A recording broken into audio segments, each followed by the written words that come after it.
Assalamualaikum warahmatullahi wabarakatuh. Salam sejahtera bagi kita semua. Shalom, Om Swastiastu, Namo Buddhaya, dan salam kebajikan. Saya Iwayan Naika Sanjiwani dari kelas 95 nomor absen 25. Saya akan menyampaikan makna harmoni dalam keberagaman masyarakat Indonesia. Makna harmoni dalam masyarakat Indonesia dapat dibagi menjadi tiga, yaitu yang pertama, harmoni dalam keberagaman sosial budaya, yang kedua, harmoni dalam keberagaman ekonomi, dan yang ketiga adalah harmoni dalam keberagaman gender. Yang dimaksud dengan harmoni dalam keberagaman sosial budaya adalah terciptanya paduan keselarasan, saling menyayangi, saling menghormati, serta menyinergikan dan menyelaraskan segala macam perbedaan secara ikhlas dan alamiah yang ada di lingkungan sosial budaya. Dalam ajaran agama Hindu, harmoni tersebut terdapat dalam kitab Atharva Veda Sloka 12.1.4.5 yang berbunyi, bumi pertiwi yang memikul beban, bagaikan sebuah keluarga, semua orang berbicara dengan bahasa yang berbeda-beda dan memiliki keyakinan yang berbeda-beda. Semoga ia melimpahkan kekayaannya kepada kita dan tumbuh penghargaan di antara kita. Dalam pengertian sosial budaya tersebut dapat dijabarkan menjadi dua, yaitu sosial dan budaya. Keberagaman dalam bidang sosial yaitu keberagaman yang terkait dengan mata pencarian seseorang, kedudukan, dan juga jabatan dalam masyarakat. Keberagaman dalam bidang budaya yaitu keberagaman yang terkait dengan keberagaman yang ada di Indonesia, seperti pakaian adat, tarian daerah, sampai dengan makanan tradisionalnya. Jadi, keberagaman sosial budaya tersebut dapat mengakibatkan konflik jika tidak harmoni. Oleh karena itu, harmoni perlu diciptakan, yaitu yang pertama dengan cara bersikap toleransi, yang kedua tidak menganggap rendah status sosial orang lain, yang ketiga adalah berusaha menerima dan menghargai segala macam perbedaan yang ada di Indonesia sebagai kekayaan bangsa Indonesia. Selanjutnya, harmoni dalam keberagaman ekonomi adalah adanya keselarasan di antara keberagaman masyarakat dalam memenuhi kebutuhan hidupnya yang disebabkan oleh beberapa faktor seperti yang pertama, tingkat penghasilan, jabatan, ataupun latar belakang pendidikan yang ditempuhnya. Dalam keberagaman tersebut banyak ditimbulkan konflik seperti yang pertama adalah kemiskinan, kesenjangan miskinan kaya, kurangnya lapangan kerja, dan yang terakhir adalah kejahatan akibat kemiskinan seperti mencuri, merampok, dan korupsi.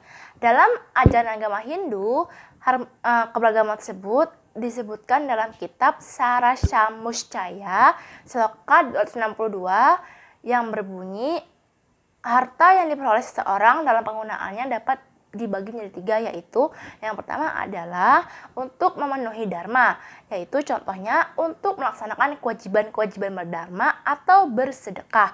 Yang kedua untuk memenuhi kama, yaitu contohnya seperti rekreasi, hobi, dan lain sebagainya.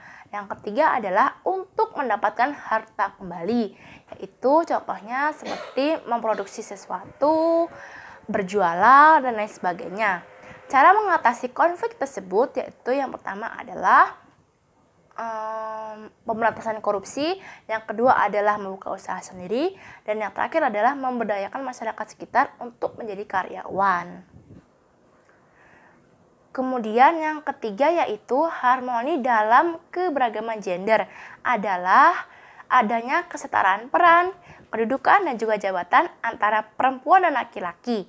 Pembedaan peran, kedudukan, dan jabatan tersebut sering merugikan salah satu gender, terutama kaum perempuan, sehingga banyak konflik yang ditimbulkan dari keberagaman tersebut. Seperti yang pertama adalah pelecehan seksual, terjadinya KDRT, terjadinya penipuan terhadap tenaga kerja wanita, dan lain sebagainya. Dalam ajaran agama Hindu, pada kitab Manawa Dharma Sastra Sloka 3.58 disebutkan bahwa di mana wanita dihormati, di sanalah para dewa akan senang dan akan melimpahkan anugerahnya. Jika di mana wanita tidak dihormati, maka tidak ada upacara suci apapun yang memberikan pahala mulia. Dan cara mengatasi konflik tersebut yaitu yang pertama adalah meningkatkan jenjang pendidikan, kompetensi, dan wawasan para wanita. Yang kedua adalah menghilangkan segala macam kekerasan terhadap wanita. Dan yang terakhir adalah mencegah pernikahan dini dan lain sebagainya. Nah, dari penjelasan saya tersebut dapat disimpulkan bahwa harmoni dalam keberagaman masyarakat Indonesia perlu diciptakan agar terciptanya keselarasan dan kedamaian, sehingga persatuan dan kesatuan bangsa dapat diwujudkan. Konflik sosial budaya, ekonomi, dan gender harus diselesaikan dengan melibatkan semua pihak, yaitu individu, masyarakat, dan pemerintah.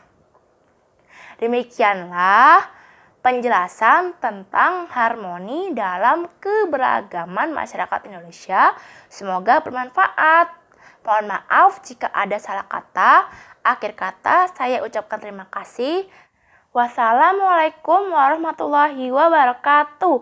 Salam sejahtera bagi kita semua. Shalom.